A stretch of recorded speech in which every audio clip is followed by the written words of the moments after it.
1971 সালে ভারত শেখ মুজিবুর রহমানকে দিয়ে তিলে তিলে 24 বছর ধরে রেডি করেছে এবং 1971 সালে পাকিস্তানকে ইস্ট পাকিস্তানকে পাকিস্তান থেকে আলাদা করে মূলত ভারত চেয়েছিল ওই সময় বাংলাদেশকে দখল করে নেওয়ার জন্য। হাইকোর্ট কিন্তু প্রথমে যে শর্ট জাজমেন্ট দিয়েছিল, সেই শর্ট জাজমেন্টে বলেছিলেন মুক্তিযোদ্ধা কোটা যে বাতিল করা হয়েছে এটাকে অবৈধ করা হলো। এই ছাত্ররা যখন আন্দোলনে নেমে গেল, যখন দেখলো যে আন্দোলনটা বেগতিক হয়ে যাচ্ছে, এই মুহূর্তে হাইকোর্ট আবার পূর্ণাঙ্গ জাজমেন্টের যে আংশিক প্রকাশ করেছে সেখানে বলেছে যে এটা সরকারের উপর ছেড়ে দেওয়া হয়েছে, সরকার সকল কোটা রাখবে, তবে সরকার চাইলে এটা কম বেশি করতে পারে। এখন যে কোটা বিরোধী যে আন্দোলন হচ্ছে, ছাত্ররা রাস্তায় নেমে এসেছে, আমি মনে করি বিএনপি, জামাত তথা ৬২টা দল শুধুমাত্র প্রেস ব্রিফিং না দিয়ে, শুধুমাত্র অনলাইনে বক্তব্য না দিয়ে, এই যে ভারত যে স্বাধীনতার সার্বভৌমত্ব লঙ্ঘন করতে যাচ্ছে এবং আমার যে রিজার্ভ যে এখন $৩-৪ বিলিয়ন নেমে এসেছে, এই দুইটা ইস্যু নিয়ে আমি তো মনে করি ৬২টা দল রাস্তায় নেমে আসা উচিত। সরকার চাইলে তো এটা শান্তিপূর্ণ সমাধান করতে পারতেন। আমার বক্তব্য হলো যে সরকার আলটিমেটলি শান্তিপূর্ণ সমাধানেই যাবে। মানে সরকার যেটা মনে মনে ঠিক করে রেখেছে, সরকার বলতে তো একজনই, শেখ হাসিনা মনে মনে যেটা ঠিক করে রেখেছে এটা উনি আলটিমেটলি করবেনই। এটা হচ্ছে নাটক, মহানাটক মঞ্চস্থ হচ্ছে। শেক্সপিয়ারের সেই বিখ্যাত ডায়লগ যে whole life is a theatre, in this theatre some we are actor, some we are actress. এখন হলো যে শেখ হাসিনা সবাইকে দিয়ে অভিনয় করাচ্ছে এবং কেউ অভিনেতা অভিনেত্রী হিসেবে দায়িত্ব পালন করছে। এটা কি আমরা আজকে বলতে পারি, আজকে যে রক্তাক্ত পরিস্থিতি সেখানে কি আমরা বলতে পারি এখানে কোনো অভিনয় আছে, কোনো নাটক মঞ্চস্থ হচ্ছে, এরকম কিছু বলতে পারি কিনা? মানে এটা আমার একান্ত ব্যক্তিগত ব্যাখ্যা বিশ্লেষণ। এগুলো সবই নাটক মঞ্চস্থ হচ্ছে, এগুলো সবই নাটক মঞ্চস্থ হলো। এবং শেখ হাসিনা কখন কি করবেন উনি আগের থেকে প্ল্যান করা, আইদার উনি নিজে ঠিক করে রেখেছেন অথবা পার্শ্ববর্তী দেশের গোয়েন্দা সংস্থা কর্তৃক ওনাকে যেভাবে ডাইরেকশন দেওয়া হচ্ছে, এখানে প্রযোজক হচ্ছে পার্শ্ববর্তী দেশ আর পরিচালক হচ্ছে শেখ হাসিনা। আর যারা এইগুলো আক্রমণ করছে, আক্রমণের শিকার হচ্ছে, এরা হচ্ছে অভিনেতা অভিনেত্রী এবং আমাদের যে সমস্ত ইয়াং ছেলে মেয়ে যাদের বয়স 18 থেকে 30, যারা এই কোটা বিরোধী আন্দোলন করছে, এরা হচ্ছে ভিকটিম। কারণ আপনি কোনো অভিনয় করতে গেলে শুধু অভিনেতা অভিনেত্রী লাগে না, শুধু থাকে না, এর সাথে কিন্তু ভিকটিমও থাকে। এরা হচ্ছে ভিকটিম বা তারা ভিকটিমাইজ হয়ে যাচ্ছে। আর আমরা যে এখন এই যে আমার আগের যে দুইজন বিজ্ঞ আলোচক যে আলোচনা করলেন রাজাকার এবং মুক্তিযোদ্ধা নিয়ে, হাসিনা আক্তার, আপনি যদি আমাদের ইতিহাস দেখেন, আমাদের এই বাঙালি জাতিকে 1971 সালের আগে কোনো বাঙালি কিন্তু এই বাঙালি জাতিকে নেতৃত্ব দেয় নাই। সর্বশেষ বাঙালি নেতৃত্ব দিয়েছিল শশাঙ্ক, সেটিও কিন্তু প্রায় 1000 বছর আগের খবর। এর পরবর্তীতে বিভিন্ন গোষ্ঠী বিভিন্ন শাসক এসে আমাদেরকে শাসন করেছে। 1971 সালে আমাদের একটা দারুণ সুযোগ এসেছিল এই বাঙালি জাতিকে বাঙালি কর্তৃক নেতৃত্ব দেওয়া। কিন্তু আমরা বাঙালি জাতি আসলে আমরা শাসন করতে পছন্দ করি না, বা আমাদের ওই ক্যাপাবিলিটি ওই ক্যাপাসিটি নাই। আমরা শাসিত হতে পছন্দ করি। আপনি 1947 সালে যে স্বাধীনতার কথা বলা হয়, সেই স্বাধীনতা কিন্তু ব্রিটিশরা স্বেচ্ছায় কিন্তু স্বাধীনতা দিয়েছিল এবং ব্রিটিশ পার্লামেন্টে আইন পাশ হয়েছিল ইন্ডিয়ান ইন্ডিপেন্ডেন্ট অ্যাক্ট 1947 এবং সেই আইনের আলোকেই কিন্তু এই ভারতবর্ষ স্বাধীন হয়েছিল এবং দেশটা ভাগ হয়েছিল। আমাদের সৌভাগ্য হোক আর দুর্ভাগ্য, আমি মনে করি এটা সৌভাগ্য, সেই সময় মোহাম্মদ আলী জিন্নাহ এবং আমাদের পূর্ব পাকিস্তানের মুসলিম নেতাদের দূরদর্শিতার কারণে আমাদের ইস্ট পাকিস্তানের ভিতর ঢুকতে পেরেছিল। কারণ ওই সময় যদি ইস্ট পাকিস্তানের ভিতর না ঢুকতে পারতো, তাহলে কিন্তু আমরা সেই ভারত কর্তৃক শাসিত হতাম এবং সেই সর্বশেষ শশাঙ্কর পরে আমাদের আর কোনো বাঙালি আমাদের এই বাঙালি জাতিকে নেতৃত্ব দিত না। এখন 1947 সালে আমরা যে কোনো ফর্মে হোক আমরা স্বাধীনতা পেয়েছিলাম, কিন্তু 1947-এর এই স্বাধীনতা আমাদের পরিপূর্ণ স্বাধীনতা ছিল না এবং এই পরিপূর্ণ স্বাধীনতাটা আমরা চেয়েছিলাম বা ভেবেছিলাম যে 1971 সালে পাবো। কিন্তু আমাদের 1971 সাল যখন অতিক্রম হলো, তখন আমরা বুঝতে পারলাম যে এটাও কিন্তু আমাদের স্বাধীনতা ছিল না, এটাও ছিল একটা ফাঁদ, এটাও ছিল একটা ট্রাপ। এটা 1971 সালে ভারত শেখ মুজিবুর রহমানকে দিয়ে তিলে তিলে 24 বছর ধরে রেডি করেছে এবং এবং 1971 সালে পাকিস্তানকে, ইস্ট পাকিস্তানকে পাকিস্তান থেকে আলাদা করে মূলত ভারত চেয়েছিল ওই সময় বাংলাদেশকে দখল করে নেওয়ার জন্য। কারণ আমি আপনার আগের টক শোগুলোতে বলেছি, এটা আমি আর রিপিটেশন করতে চাচ্ছি না, ভারতের কিন্তু 1947-এর পর থেকে কিন্তু দখলের ইতিহাস। কারণ 565টা রাজ্যের ভিতর যে মোটামুটি 562টা রাজ্য, তারা একটা ডিসিশনে চলে এসেছিল যে আইদার তারা পাকিস্তানে থাকবে অথবা তারা ভারতে থাকবে। সমস্যা হয়েছিল জুনাগড়, সমস্যা হয়েছিল কাশ্মীর, সমস্যা হয়েছিল হায়দ্রাবাদ। এই ক্ষেত্রে আমি আপনার এই আলোচনা করে সময়টা দীর্ঘায়িত করতে চাচ্ছি না, বাট আমি সংক্ষেপে যেটা বলি, 1948 সালে 1947 সালে সম্ভবত অক্টোবরে ওনার ভারত কিন্তু কাশ্মীর দখল করে নেয় এবং 1948-এর ফেব্রুয়ারিতে জুনাগড় তারা কিন্তু দখল করে নেয় এবং 1948-এর সেপ্টেম্বরে কিন্তু হায়দ্রাবাদ দখল করে নেয়। দিয়ে এই 565টা যে রাজ্য ছিল, রাজ্যের একটা সেটেলমেন্ট হয়ে যায়।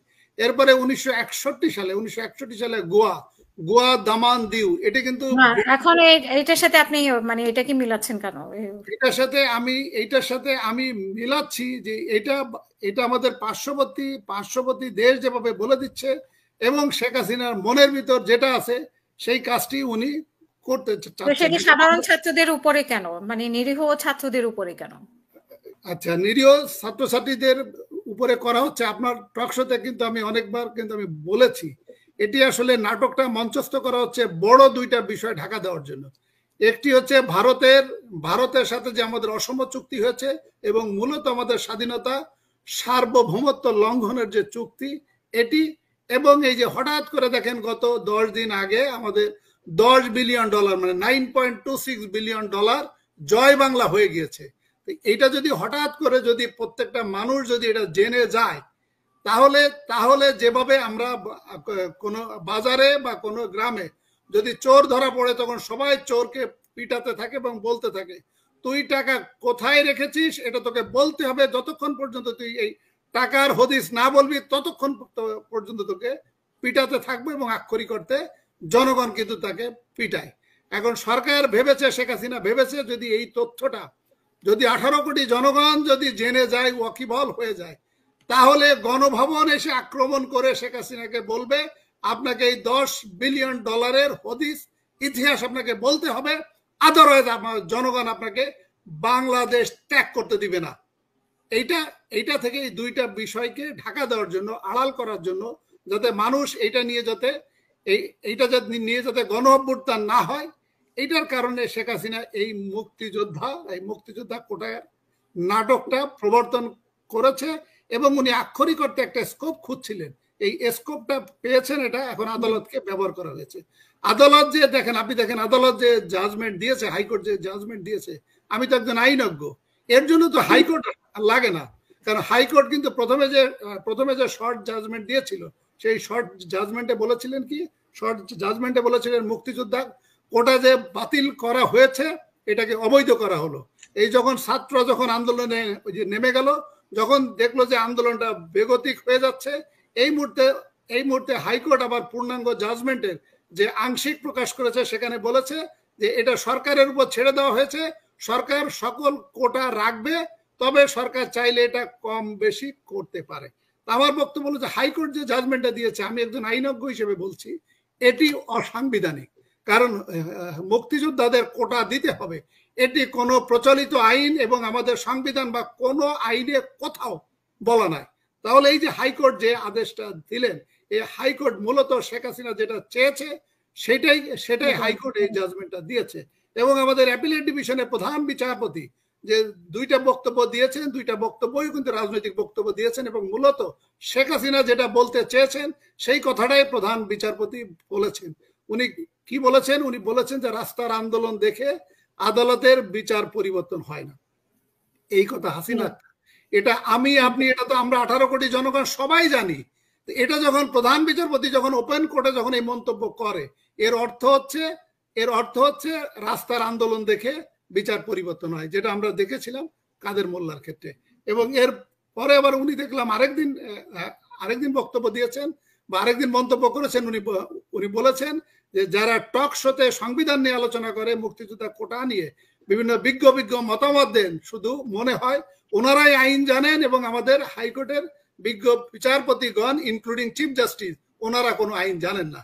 এই যে কথাটা বলা হাসিনা আক্তার, আমি মনে করি এটা দুইটা বক্তব্যই রাজনৈতিক বক্তব্য। এটি প্রধান বিচারপতি হয়ে কখনোই উনি এই বক্তব্য দিতে পারেন না বা দেওয়া উচিত না বা দেওয়া সমীচীন নয়।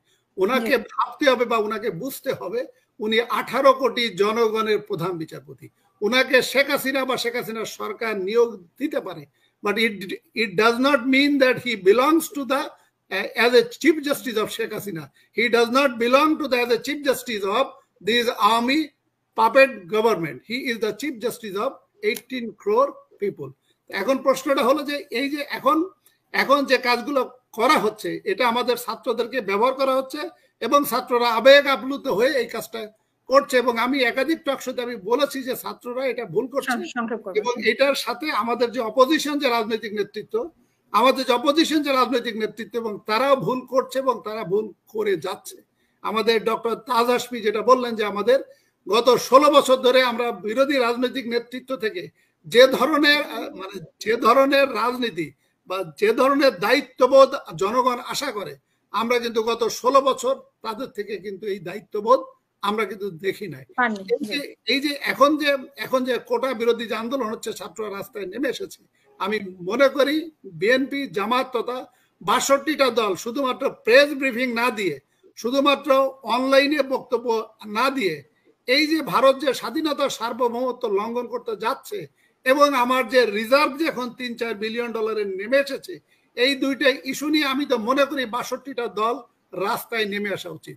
এবং আপনার মাধ্যমে যারা আন্দোলন করছে তাদের প্রতি আমি সহানুভূতি প্রকাশ করছি এবং কোটার যে বৈষম্য এটি আমিও মানে ওনারা যেটা দাবি করছে, ছাত্র যেটা দাবি করছে, এটা আমি সমর্থন করছি। বাট আমি ছাত্রদের প্রতি উদাত্ত আহ্বান জানাচ্ছি যে আপনাদের কোটা বিরোধী আন্দোলন এটা আপনাদের নৈতিক আন্দোলন, কিন্তু আপনারা কিন্তু এটাও খেয়াল করেন গত 3টা নির্বাচনে আপনারা কিন্তু ভোট দিতে পারেন নাই।